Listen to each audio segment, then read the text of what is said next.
गुरुवार का व्रत करने से बृहस्पति देवता प्रसन्न होते हैं। यह व्रत अत्यंत फलदायी है। अग्नि पुराण के अनुसार अनुराधा नक्षत्र युक्त गुरुवार से आरंभ करके 7 गुरुवार व्रत करने से बृहस्पति ग्रह की हर पीड़ा से मुक्ति मिल जाती है। बृहस्पति व्रत कथा प्राचीन समय की बात है। एक नगर में एक बड़ा व्यापारी रहता था। वह जहाजों में माल लदवा कर दूसरे देशों में भेजा करता था। वह जिस प्रकार अधिक धन कमाता था, उसी प्रकार जी खोलकर दान भी करता था। परंतु उसकी पत्नी अंत्य कंजूस थी। वह किसी को एक दमड़ी भी नहीं देती थी। एक बार सेठ जब दूसरे देश व्यापार करने गया तो पीछे से बृहस्पति देव ने साधु वेश में उसकी पत्नी से भिक्षा मांगी।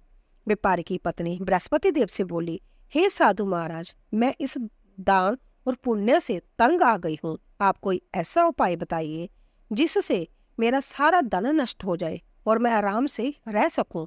मैं यह धन लुटता हुआ नहीं देख सकती। बृहस्पति देव ने कहा, हे देवी, तुम बड़ी विचित्र हो। संतान और धन से कोई दुखी नहीं होता। अगर अधिक धन है तो इसे शुभ कार्यों में लगाओ। कुमारी कन्याओं का विवाह कराओ, विद्यालय और बाग बगीचों का निर्माण कराओ। ऐसे पुण्य कार्य करने से तुम्हारा लोक परलोक सार्थक हो जाएगा। परंतु साधु की इन बातों से व्यापारी की पत्नी को खुशी नहीं हुई। उसने कहा, मुझे ऐसे धन की आवश्यकता नहीं जिसे मैं दान में दूं।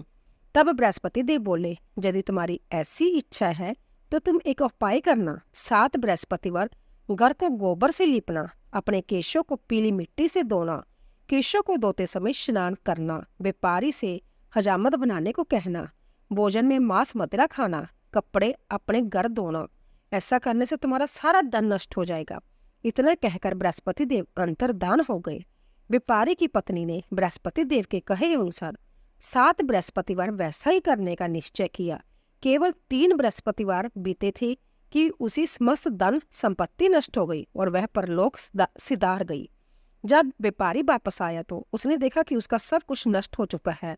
उस व्यापारी ने अपनी पुत्री को संतावना दी और दूसरे नगर में जाकर बस गया। वहां वह जंगल से लकड़ी काट कर लाता और शहर में बेचता।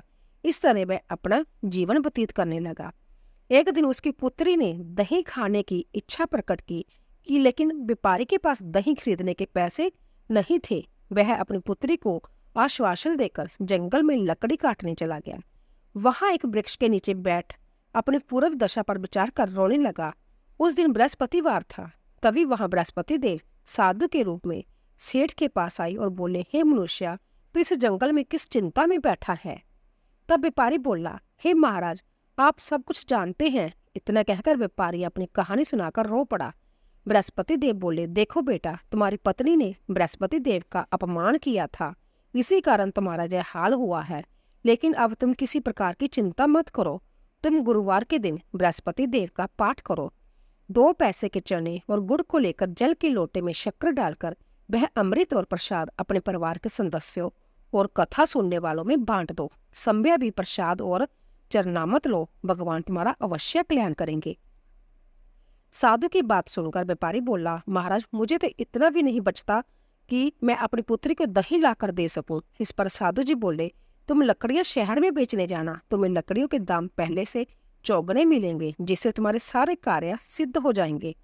उसने लकड़ियां काटी और शहर में बेचने के लिए चल पड़ा। उसकी लकड़ियां अच्छे दाम में बिक गई, जिससे उसने अपनी पुत्री के लिए दही लिया और गुरुवार की कथा हेतु चना गुड़ लेकर कथा की और प्रसाद बांटकर संभव भी खाया। उसी दिन से उसकी सभी कठिनाइयां दूर होने लगी। परंतु अगले बृहस्पतिवार को वह कथा करना भूल गया।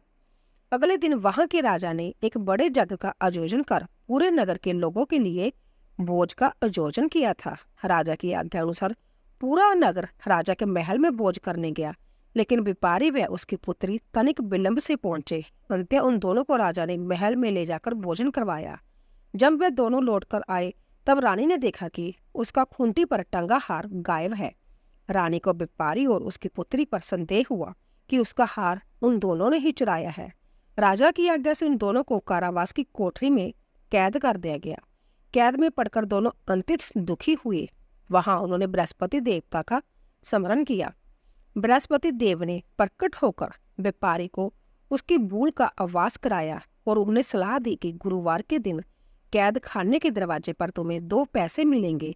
उनसे तुम चने और मुनक्का मंगाकर विधि पूर्वक बृहस्पति देवता का पूजन करना, तुम्हारे सब दुख दूर हो जाएंगे। बृहस्पतिवार को कैद खाने के द्वार पर उन्हें 2 पैसे मिले। बाहर सड़क पर एक स्त्री जा रही थी। व्यापारी ने उसे बुलाकर गुड़ और चने लाने को कहा। इस पर वह स्त्री बोली, मैं अपनी बहू के लिए गहने लेने जा रही हूँ, मेरे पास समय नहीं है। इतने कहकर वह चली गई। थोड़ी देर बाद वहां से एक और स्त्री निकली। व्यापारी ने उसे बुलाकर कहा कि हे बहन, मुझे बृहस्पतिवार की कथा करनी है, तुम मुझे 2 पैसे गुड़ चना ला दो। बृहस्पति देव का नाम सुनकर वह स्त्री बोली, भाई मैं तुम्हें अभी गुड़ चना लाकर देती हूँ। मेरा इकलौता पुत्र मर गया है, मैं उसके लिए कफन लेने जा रही थी, लेकिन मैं पहले तुम्हारा काम करूंगी, उसके बाद अपने पुत्र के लिए कफन लाऊंगी। वह स्त्री बाजार से व्यापारी के लिए गुड़ चना ले आई और संध्या भी बृहस्पति देव की कथा सुनी। कथा के समाप्त होने पर वह स्त्री कफन लेकर अपने घर गई। घर पर लोग उसके पुत्र की लाश को राम नाम सत्य है कहते हुए शमशान को ले जाने की तैयारी कर रहे थे। स्त्री बोली, मुझे अपने लड़के का मुख देख लेने दो। अपने पुत्र का मुख देखकर उस स्त्री ने उसके मुंह में प्रसाद और चरणामृत डाला। प्रसाद और चरणामृत के प्रभाव से वह पुण्य जीवित हो गया।